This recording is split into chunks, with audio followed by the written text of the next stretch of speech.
ভারতীয় আইডি থেকে ছড়ানো হয়েছে এমন ভয়াবহ 10টি গুজব শনাক্ত করেছে রিউমার স্ক্যানার বাংলাদেশ। বিস্তারিত দেখুন আমাদের প্রতিবেদনে।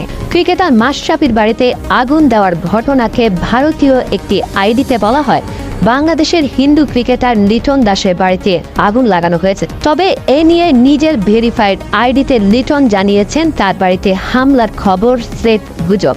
2018 সালে বাংলাদেশ ভারত সীমান্তে দুই দেশে বসবাসরত বিচ্ছিন্ন আত্মীয়দের মিলন মেলা ভিডিওকে ভারতীয় একটি আইডি থেকে পোস্ট করে বলা হচ্ছে সাম্প্রতিক সময়ে বাংলাদেশ আসাম বর্ডারে হিন্দু শরণার্থীদের ভিড়, হিন্দুদের দোকানে আগুন লাগানোর দাবি করে টুইটারে প্রচার করা হচ্ছে ভারতীয় একটি আইডি থেকে। অথচ ভিডিওটি গত 11 জুলাই ঘটা লক্ষ্মীপুরের একটি অগ্নিকাণ্ডের। সাতক্ষীরার রাজপ্রাসাদ রেস্টুরেন্টে আগুন লাগানোর ভিডিওকে ভারতীয় আইডিতে পোস্ট করে সম্প্রতি মন্দিরে আগুন লাগানোর দৃশ্য দাবিতে প্রচার করা হয়েছে।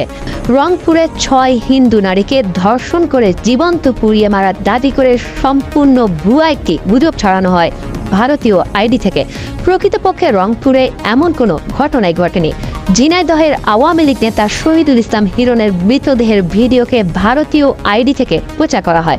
গুজবে দাবি করা হয় হিন্দু বৃদ্ধকে মেরে ঝুলিয়ে রাখা হয়েছে। চাঁদপুরের ইউনিয়ন পরিষদ চেয়ারম্যান সেলিম খানের মৃতদেহের ভিডিওকে ভারতীয় আইডি থেকে প্রচার করা হয়েছে হিন্দু ব্যক্তিকে পিটিয়ে মারার দাবিতে।